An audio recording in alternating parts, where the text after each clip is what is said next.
बिल्कुल सही। हमारे माननीय सांसद और केंद्रीय मंत्री पशुपालन और मत्स्य संसाधन विभाग के जो हैं बड़े गुणकारी हैं और बड़ा प्रेरणादायी बातें करते हैं और इसमें मजाक के तौर पर लेने की बात बिल्कुल सत्य है। मैं किसानों को यह निवेदन करना चाहता हूं कि आप पारंपरिक खेती के साथ साथ पशुपालन भी कमर्शियल वे में और व्यावसायिकता के तौर पर अपना करके सालों भर उसको हरा चारा की व्यवस्था करते हुए और कुछ धन उपार्जन के उद्देश्य से करें तो निश्चित तौर पर उनके आर्थिक स्थिति में अब तक बदलाव आया है और आगे भी आर्थिक स्थिति में तरक्की होगी, ऐसा मेरा मानना है। कि रोजगार का जो मतलब आजकल के नवयुवकों के लिए होता है कि हमें 10,000 5,000 रुपये की नौकरी मिल जाए। आप तमाम दर्शकों का स्वागत है बीटी न्यूज़ में। आज हम पहुंचे हैं सुधा डेयरी, जहां के प्रबंधन को लेकर के जब क्षेत्र में मैं था तो प्रबंधन सीधे दिख रहा था कि कैसे डेयरी के प्रोडक्शन हो पा रहे हैं और वो प्रोडक्शन उतर करके बाज़ार तक कैसे पहुंच रहे हैं, जबकि बाज़ार बंद है। किसानों के दूध खरीदे जा रहे हैं, सही समय पर उनको पेमेंट भी मिल रहा है और ये कुशल प्रबंधन का उदाहरण है। इसीलिए हम सुधा डेयरी पहुंचे हैं और मिल रहे हैं मैनेजिंग डायरेक्टर श्री सुनील रंजन मिश्रा जी से। सुनील रंजन मिश्रा से हम बात करेंगे कि इतने कुशल प्रबंधन को लेकर के डेयरी कैसे तैयारी की थी, क्योंकि पिछले 1 साल से लॉकडाउन को दुनिया झेल रही है, देश झेल रहा है, अब बेगूसराय भी झेल रहा है, उत्तर बिहार भी झेल रहा है। तो इस परिस्थिति में किसानों से दूध खरीदना और उससे जो प्रोडक्शन तैयार हुआ, जो प्रोडक्ट बना, उसके लिए बाज़ार बंद है। तो ऐसे में सामंजस्य बिठाना किसी भी प्रबंध निदेशक के लिए सामान्य सी बात नहीं होती है। दूसरी बात कि कोरोना संक्रमण इन्हें भी था, ये भी संक्रमित हुए थे कोरोना से, और कैसे कोरोना से ये जीत पाए हैं इसकी भी बात करेंगे। सबसे पहले हम स्वागत करेंगे अपने बीटी न्यूज़ में। सर, इस कुशल प्रबंधन का क्या रहस्य है, रहस्य बताएं। ये जो पिछले 2 साल से लगभग जो लॉकडाउन की अवधि है और लॉकडाउन के दौरान जो हम लोग काम कर पा रहे हैं, तो मैं अगर ये सारा क्रेडिट अगर देता हूँ तो हमसे जो जुड़े हुए सभी कर्मचारी, पदाधिकारी, किसान, उपभोक्ता, ट्रांसपोर्टर, प्रत्यक्ष रूप से और अप्रत्यक्ष रूप से सप्लायर, ये सारा क्रेडिट उनको जाता है। मैं तो केवल इसमें उनको रास्ता दिखाने का काम करता हूँ और मेरा रोल भी वही होता है कि मैं केवल सबको कोऑर्डिनेट करने की कोशिश करता हूँ। बाकी मैं ज़्यादा कुछ नहीं करता, करते तो हमारे कर्मचारी, पदाधिकारी और किसानों का जो अपेक्षित सहयोग है, जो उनका भरोसा है, वो भरोसा ही एक प्रेरणा देती है, इसके तहत हम लोग ऐसा कर पाते हैं। दूसरा जो प्रश्न किया, कोरोना काल में मैं संक्रमित हुआ था और लगभग 25 दिनों तक मैं संक्रमण के दौर पर था, इलाज में था। यह जो एक विश्वास है कि सभी लोगों का प्रत्यक्ष और अप्रत्यक्ष रूप से जो हमसे जुड़े हुए लोग हैं, उनका जो भरोसा है, उनका जो विश्वास है, वही सबसे बड़ी शक्ति है हमारी, वही सबसे बड़ा आत्मविश्वास का स्रोत है मेरा, और जिसके कारण हम इस अवधि में कोरोना को मात दे पाए। और यही हमारे सफलता का रहस्य भी है। ये सारा चीज़ ये सारा क्रेडिट केवल मुझे नहीं जाता, ये सब हमारे हमसे जो जुड़े हुए प्रत्यक्ष और अप्रत्यक्ष रूप से तमाम लोग, उनको ये जाता है क्रेडिट। गांव में जो किसान दूध उत्पादन करते हैं, हालांकि उनकी कमर तो पिछले 1 साल से टूट चुकी है। अब जैसे यास तूफ़ान में भी जो रही सही कसर थी उसको पूरा कर दिया है। यास तूफ़ान ने उनके फसल को चौपट कर दिया। बहुत सारे किसानों के मक्के के फसल थे वो डूब गए, प्याज के फसल थे वो डूब गए। बहुत सारे किसान प्रभावित हुए हैं और ख़ास करके बछवाड़ा, मंसूरचक, भगवानपुर, इन तमाम प्रखंडों के जो किसान हैं, ये दुग्ध उत्पादन को लेकर के बड़ा गंभीर रहते हैं। इनके लिए कुछ खास व्यवस्था कोरोना काल में किया गया था क्या डेयरी की तरफ से? हाँ, इनके लिए एक नया एवेन्यू मैंने स्टार्ट किया है बेगूसराय में, जो कि पहली बार किसी डेयरी ने स्टार्ट किया है। संगठित रूप से हमने यहाँ पर साइलेज का उत्पादन किया है और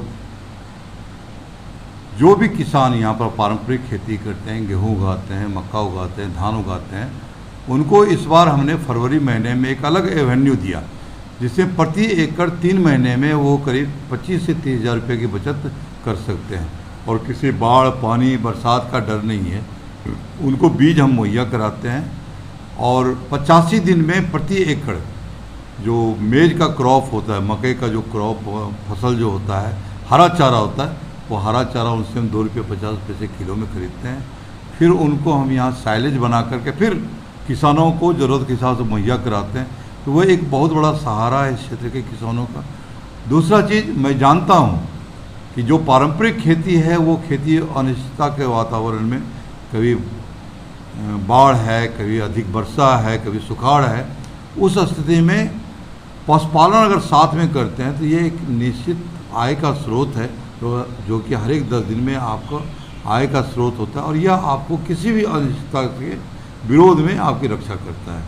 मैं किसानों को यह निवेदन करना चाहता हूँ कि आप पारंपरिक खेती के साथ साथ पशुपालन भी कमर्शियल वे में और व्यावसायिकता के तौर पर अपना करके सालों भर उसको हरा चारा की व्यवस्था करते हुए और कुछ धन उपार्जन के उद्देश्य से करें तो निश्चित तौर पर उनके आर्थिक स्थिति में अब तक बदलाव आया है और आगे भी आर्थिक स्थिति में तरक्की होगी, ऐसा मेरा मानना है।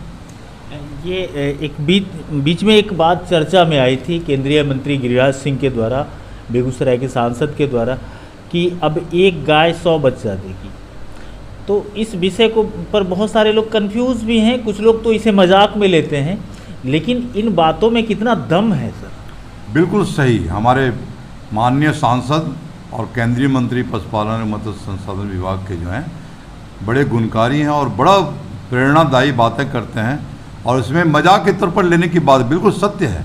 मैं आपको जानकारी देना चाहता हूं कि जुलाई अगस्त महीने में आपको दिखाऊंगा मैं कि एक ऐसी गाय जो कि दूध नहीं देती थी, उस गाय के बच्चे, उसके गाय का बच्चा जो होगा वो 30 लीटर करने वाली गिर गाय पैदा होगी और वो एम्ब्रियो ट्रांसफर टेक्निक के द्वारा, जो कि हिंदुस्तान में पहली बार बेगूसराय में माननीय केंद्रीय मंत्री श्री गिरिराज सिंह के सहयोग से और उनके प्रेरणा से यहाँ पर लागू हुआ है और वो हर हमेशा मार्गदर्शन देते रहते हैं। और बिल्कुल सही बात है कि एक गाय से साल भर में 100 बच्चा हो सकता है एम्ब्रियो ट्रांसफर टेक्निक के द्वारा और वो हम लोग ज़्यादा दिन इंतजार नहीं करना पड़ेगा। मुझे लगता है कि 2-2.5 महीने में वो बाछी आपको दिखाएंगे हम, कभी मौका इस तरीके से किसान कुछ आगे आए हैं क्या? जरूर आए हैं किसान। तो जब पहला तो अभी रिजल्ट नहीं आया, अभी तो हमने स्टार्ट किया है और जब हिंदुस्तान में अगर 30 लीटर वाली गिर गाय अगर कहेगा कि बेगूसराय में मिलता है और कहीं नहीं मिलता है तो वो देख करके हमें लगता है बेगूसराय के किसान और बहुत प्रेरित भी हैं, लोग बड़े उत्साहित हैं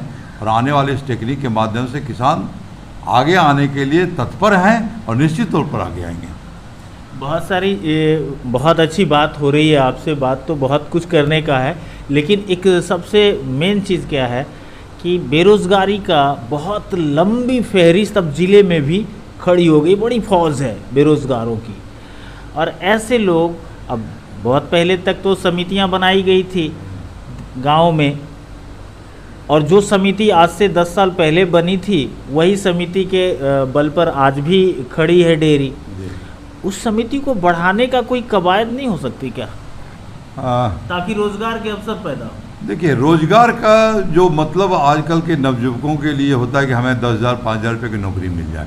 मैं उसे निवेदन करना चाहूँगा कि आप इंटरप्रेन्योरशिप डेवलप करने के लिए, जैसे मैंने आपको साइलेज की बात कहा, आने वाले समय में एक इसका बहुत बड़ा मार्केट है। अगर 10 लाख 12 लाख की अगर पूंजी कहीं कोई इंटरप्रेन्योरशिप में लगाता है तो हमें लगता है कि उससे 10-15 आदमी को रोज़गार मिलेगा और उनकी आमदनी अच्छी होगी, क्योंकि आपके तमाम जो बगल के जो स्टेट है, जैसे झारखंड है, वेस्ट बंगाल है, आसाम है, उड़ीसा है, ये सारे जगहों पर हरे चारे की खेती नहीं होती है और यहाँ के किसान अगर चाहें इस तरह का एंटरप्रेन्योरशिप अगर डेवलप करें तो उससे उनको फ़ायदा होगा। दूसरा चीज़, वो अगर स्वरोजगार, अगर मवेशी पालन करना चाहते हैं तो गोबर से आप ऑर्गेनिक फर्टिलाइज़र बनाना चाहते हैं तो इसमें तमाम एवेन्यू है। बस एक ही चीज़ कि रोज़गार का मतलब जो होता है कि 5,000 10,000 रुपये की नौकरी करना, इस सोच को बदलना पड़ेगा और कहीं न कहीं से इस सोच को अगर परिवर्तन लाते हैं तो रोज़गार पशुपालन के क्षेत्र में है और आने वाले दिनों में दुग्ध संघ की ओर से जितना भी संभव हो पाएगा हम रोज़गार सृजन के लिए आगे भी कार्यरत रहे हैं और आगे भी कार्यरत रहेंगे। बहुत बहुत धन्यवाद आपका हमारे साथ जुड़ने के लिए, हमारे साथ बातचीत करने के लिए, और बेगूसराय ही नहीं पूरे बिहार के किसानों को एक संदेश देने के लिए, युवाओं को आपने ये संदेश दिया कि निश्चय ही वो रोज़गार के क्षेत्र में आएंगे और एक स्वावलंबी बिहार का निर्माण करेंगे। बहुत बहुत धन्यवाद।